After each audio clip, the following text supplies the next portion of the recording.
What's going on there, guys? My name's Adam and I'm from the TotalTank channel. Today the Legion beta servers are actually down, so maybe I'll get a video out on that later on, but I'm not too sure. But I've decided to make a video on my current main tanking class, which is the Blood Death Knight. I'm going to be going through the stat priorities, the new talents, and probably the abilities and everything else that's changed about the Blood Death Knight, transferring from Warlord to Draenor to Legion. So hopefully you enjoy the video, guys, and learn something new about Death Knights. Okay, so now we're going to talk about the new talents that have been brought into play for the Blood Death Knight and the Legion expansion. First off, Bloodworms, which your auto-attack critical strikes have a chance to summon a Bloodworm. Bloodworms deal minor damage to your target for 15 seconds and then burst healing. Healing you for 5% of your missing health. If you drop below 50% health, your Bloodworms will immediately burst and heal you. But the thing is, with this stat, you don't spend a lot of time actually auto-attacking, just standing there doing nothing. There's a lot of uptime to a Blood Death Knight, and I feel like this ability could be a big downfall for Blood Death Knights. I suppose it is good for like downtime phases that Blood Death Knights might actually get, but I don't think it's as viable as the other option which I've chosen, but I'll get onto that one in a minute. The next one is Heartbreaker. Heart Strike generates 3 additional runic power per target hit.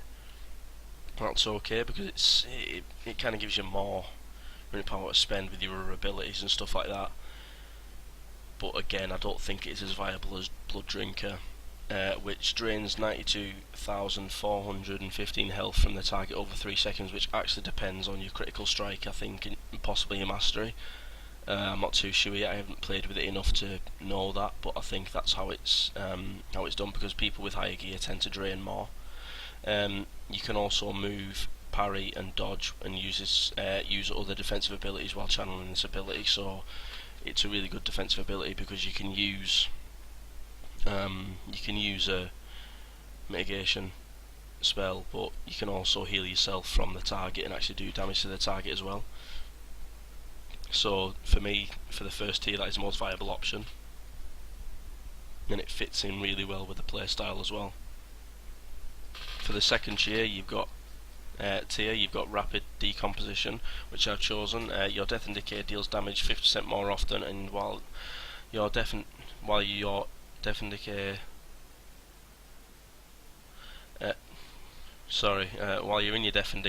you generate 15% more runic power, which is a really good little trait to have, because as a tank you want to stay in your Death and Decay for as long as possible, because it deals more damage gains, you deal more you deal more damage, so that means you generate more threat as well, and you're keeping your threat up on the targets that you're tanking, so that's good for instances and raids, I suppose. So the second one is Soul Gorge. Consume your blood plagues within 30 yards, dealing 8,041 shadow damage to each infected enemy, and empowering you for up to 24 seconds with up to 15% of rune regeneration per plague. Plague comes closer to expiration, grant more rune regeneration. So again, that is an okay. It's kind of a viable one. It's okay. Again, I'd rather have more frequent Death and Decay and more runic power to spend, but it is still a viable option. And Spectral Deflection, which is a passive ability. Attacks that deal more than 25% of your maximum health will consume a second bone shield charge to further reduce the damage, which again is actually quite good, but considering you've only got so many of one rune now, it could be quite a ball to build up your bone shield strikes and your bone shield charges. So again, I'd just go with Rapid Decomposition. That's what seems to have worked for me best so far. I don't actually quite know how to pronounce this one for the third tier. Ossuary. While you have at least 5 bone shield charges, the cost of Death Strike is reduced by 5 runic power. Additionally, your maximum runic power is increased by 10. I took this because I'm always generating bone shield charges, so it's good for me because I'm very good at managing my bone shield charges, and Death Strike you need to use as much as possible because it actually is a heal as well, which is also your mastery, because when you deal damage with your death strike, 32% of that for me, but it depends based on your mastery, will be transferred into a shield. So 32% of that heal that you gain with death strike will be turned into a shield, which is like a hidden little bit of mitigation, I suppose. So that's a really good viable option for me. Another one is Blood Tap. Consume shadowy essence, recharge time reduced by 1 second whenever a bone shield charge is consumed. Again, it's quite a vague talent, but if you use it, you'd understand it. Like, it does help when you're low on your abilities. Say you can bring the cooldown of your bone shield down and stuff like that, which is always a bonus. So you can apply more if you're in desperate need of it. And the third is anti-magic barrier. Anti-magic shell is also increased your maximum health by 25% for 10 seconds. So not only do you get damage mitigation, you get increased health, which really does help when you're taking large amounts of damage from bosses. But as a Blood Death Knight, you shouldn't really be taking large amounts of damage from bosses, and as long as you've got managing your cooldown, should I say, and using the right abilities at the right times, you should be absolutely fine. So that shouldn't really be a problem for huge boss damage, but nonetheless it is quite a viable talent, and it's quite debatable to choose between those two. I'll probably switch between those two depending on what kind of fight I'm taking or what I'm doing, whether it's 5-man mythics or raids. So yeah. The fourth tier is Mark of Blood. Place a Mark of Blood on an enemy for 25 seconds. The enemy's damaging auto attacks will also heal their victim for 2% of the maximum health. Not really the best. 2% is quite a low percentage if you think about it, although it is kind of, it is one of those things, like where you are going to be taking frequent auto attacks from bosses and ads and stuff like that. But then again, if you geared up right and stuff like that, you won't really need to take markup, because it won't really be doing that much damage to you, and the healer should easily be able to manage. So it is one of them things that if you weren't really geared up, I'd take it, because it can come in really often to your rotation. It can be quite helpful, but you've just got to remember to put it on. Red Thirst, which is the talent I've gone with. Spending runic power will now decrease the remaining cooldown on Vampiric Blood by 2 seconds per 10 runic power. So Vampiric Blood, which is the ability here, embrace your undeath, increasing your maximum health by 30% and increasing all healing received by 30% for 10 seconds. I would much rather have that on as frequently as possible, because 30% healing is a lot, as well as 30% more health. So it really speaks for itself. 30% more healing in high damage encounters or transitions or phases in an encounter, that is the ideal talent to have for that. And the third one is Tombstone. Consume all bone shield charges. For each charge consumed, you gain 3 runic power and absorb damage equal to 3% of your maximum health for 8 seconds. So consuming all bone shield charges for each charge consumed. The last thing I'd really want to be doing as a Blood Death Knight is giving away your bone shield, especially in positions where you could be very low on them and not get much chance to use that ability. So for me, Red Thirst is the most viable one. But again, if you've got the kind of gear where the boss isn't hurting you as much as it would, say, an undergeared tank, this would be a very viable talent. 75, the 5th tier. First talent we have is Tightening Grasp. Reduces the cooldown on Gorfine's grasp by 60 seconds, and your Death Indicator also reduces the movement speed of your enemies within its radius by 70. Again, it's nice to have that ability to grasp all the ads, or maybe all the trash and bunch them together as persistently as possible, and always have that kind of available. It is a nice little thing to have. Like, I would probably swap between that and the one I've got, which is March of the Damned, on high ad boss fights. Like, I know Gul'dan's going to be quite a high ad boss fight, I think. But yeah, high ad boss fights, that would be ideal, or even just tanking dungeons and stuff like that is very ideal. So Mythic 5-mans would be okay having this talent here. Tremble Before Me is our second talent in this tier. Enemies damaged by your death and decay have a chance to cower in place for 3 seconds but cannot suffer from this effect more than once per 10 seconds.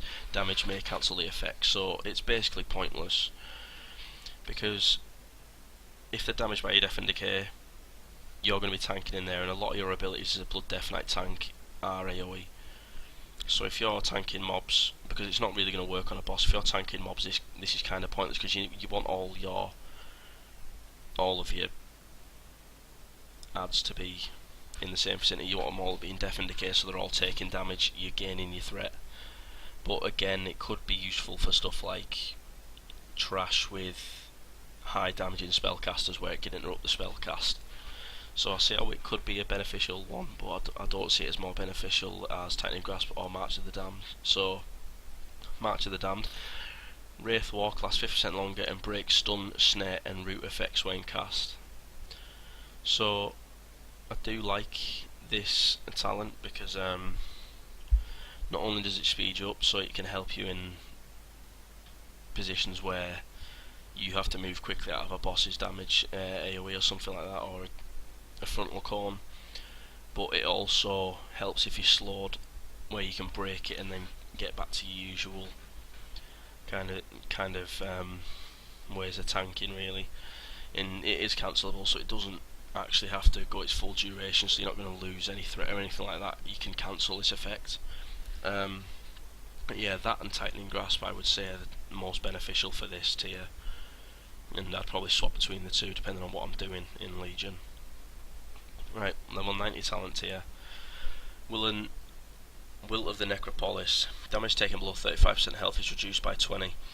I wouldn't take this, because taking this kind of shows that your character is going to take a lot of damage, and although it can come in beneficial, like say on Socrathar, like where you take damage from the reverberating blows, you don't really want to be in a position where your character is going to be dropping below 35% health frequently. If you're an undergeared tank, again, I'd recommend taking this, but if you're not, I wouldn't recommend it. Rune Tap, consume a rune to reduce all damage taken by 25% for 3 seconds. A very, very viable talent choice, and again, it's probably what I'm going to be swapping with for my Foul Bulwark, which I'll read now.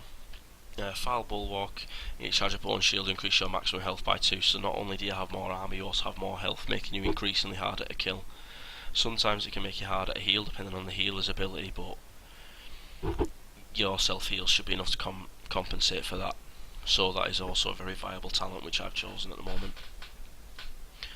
And now we go on to the last tier, where we have Bone Storm, my talent of choice. A Whirl of Bone and Gore batters nearby enemies every 1 second, dealing 9,206 shadow damage every 1 second and healing you for 1% of your maximum health every time it deals damage.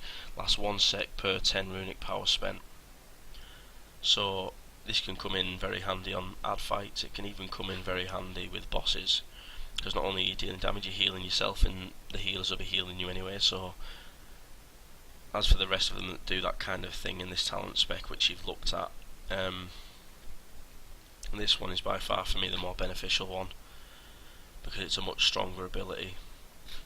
So that's the first one. The second one is Blood Mirror. Afflict an enemy with Blood Mirror for 10 seconds while active. 20% of any damage dealt to you is redirected to the target. That is good, but it doesn't help you or the healers, because although it's probably a damage dealer, and if you're wanting to do more damage to a boss and you were wanting to just be all out DPS as a tank, you wanted to top the DPS and shit because you're a DPSR, that would be ideal for this spec, I suppose. And there's Purgatory, which we all know, an unholy pact that prevents the fatal damage. Instead of absorbing incoming healing equal to the damage prevented lasting 3 seconds. If any healing absorption remains when this effect expires, you will die. So again, this cooldown has ability of 3 minutes and it's a passive, but again, you don't really want to be finding yourself in that position where you are actually going to be killed by the boss or the mobs or anything like that. So for me, Bone Storm or Blood Mirror are the most viable options in this. If you are an undergeared tank, I would take Purgatory and save Bone Storm for higher geared tanks and stuff like that. So yeah, now we'll move on to stat priority. Okay, so now we're going to go on to the stat priorities. 1 and 2 being the obvious ones. Well, 1, 2 and 3, stamina, armor and strength. Stamina because it gives you more health, armor because it gives you more survivability, makes enemies deal less damage to you, and strength because it increases the impact and damage of your attacks, and therefore in the long run increasing your healing as well. So they're the 3 you're going to always want on your gear no matter what. You don't want agility or anything like that. I know it's explaining the obvious, but some people are completely new to this, so I just want to get everything in there. Then you want haste. It reduces your spell cooldowns by actually increasing the rune regeneration rate. So the more runes you regenerate and the more runes you have, the more spells and abilities you can use. So then we move on to crit, which equals more damage, and again in more damage there's more healing and more critical heals on your half, so that's fairly obvious, that one. Then it's actually mastery for the shield from Death Strike, which pales in comparison to Bone Shield really, so you're wanting the haste and the crit above your mastery for the heals, as well as the fact you can get more charges of Bone Shield up. So yeah, mastery after haste and crit, and then versatility, which just increases your damage and increases your damage and therefore your healing done, but also it decreases the damage that's actually done to you. So now that's the quickest section of the video out of the way, we'll move on. So now then, let's have a look at the abilities that Death Knights actually have coming into Legion. Bear in mind, since Warlords there has been quite a lot of changes to the abilities and stuff like that. We no longer have Icy Touch, or was it Plague Strike? I think it was Plague Strike. No, it wasn't. I'll forget it. The green ugly one. So yeah, now what I find in my main action bars are Dancing Rune Weapon, which summons a rune weapon for 8 seconds that mirrors your melee attacks and bolsters your defences. While active, you gain 40% parry chance, so that is a good way of mitigating and still staying on top of your damage. So that ability should always be out in your action bars no matter what. You've got your Death Grip, which harnesses the energy that surrounds and binds all matter, supposedly, drawing the target towards you. So basically you just pull your target in and increasing the threat you generate against that target by 200% for 3 seconds. So that is a big thing that you want to use on your main target, especially if you're wanting to either taunt from the other tank if the other tank starts in a raid fight, or you're undergeared and the other tank can easily out damage you and therefore absolutely eradicate your threat. That's something that you always want to use. Regardless, just use it anyway. Good practice. Anti-magic shell, the one we were discussing earlier, surrounds you in an anti-magic shell for 5 seconds, absorbing up to 201,232 magic damage and preventing application of harmful magical effects. Damage absorbed generates runic power. So again, that's always good for high burst phases and stuff like that, especially have the extra runic power to heal yourself and stuff. So yeah, I don't know why I even have this. I thought it was Bone Shield then. Bone Storm, the talent we discussed earlier, and Mind Freeze to interrupt adds or mobs that could potentially wipe you out with dangerous casts, obviously. Forget my trinkets and my ring. Wraithwalk, sidestepping in the Shadowlands, breaking route effects and increasing your movement speed by 70% for 4.5 seconds. During this time, all movement impairing effects are suppressed, but any action will cancel the effect, so you can't actually cast on this in this form. But it's only a 4.5 second, and again, you can cancel it. Strangulate's now an honour talent, bye. But yeah. Then there's Vampiric Blood, the one we discussed earlier. Embrace your undeath and increasing your maximum health by 30% and increasing all healing received by 30% for 10 seconds. Big mitigation spell, and such a helpful spell. You don't really realise it until you use it as frequently as I do, but absolutely huge. You've got your Taunt, which is Dark Command. Command target to attack you, increasing threat you generate against that target for 3 seconds. So it's basically another death grip, but without the cool pulling animation. You've got Death's Caress, which basically infects the target with Blood Plague. So reach out with necrotic tendrils, dealing 7,147 shadow damage and applying Blood Plague to your target. And you do want to always have that up, because it's important that you're dealing actual melee damage and ticking damage with other spells, because the more damage you do, the more threat you have. Heart Strike, good to see it return. Instantly strike the target and one other nearby enemy, causing 23,072 physical damage and reducing enemies' movement speed by 50% for 8 seconds. Again, a nice aggro holder, but when you have more than 2 adds, you definitely won't be using your Blood Boil. Marrow Rend, smash the target, dealing 38,500 physical damage and generating 3 charges of Bone Shield. And Bone Shield is the ability we were discussing before.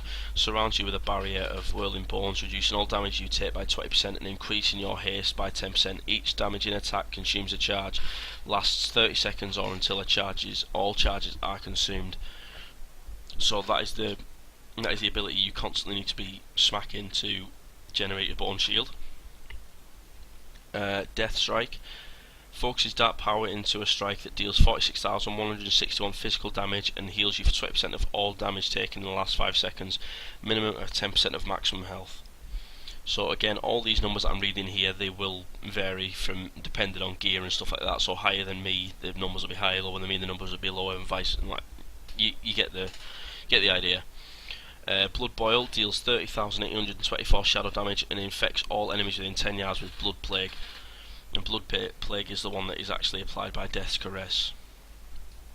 Death and Decay corrupts the targeted ground, causing 24,409 shadow damage over 10 seconds to the targets within the area. While you remain in the area, your Heart Strike will hit up to 3 additional targets.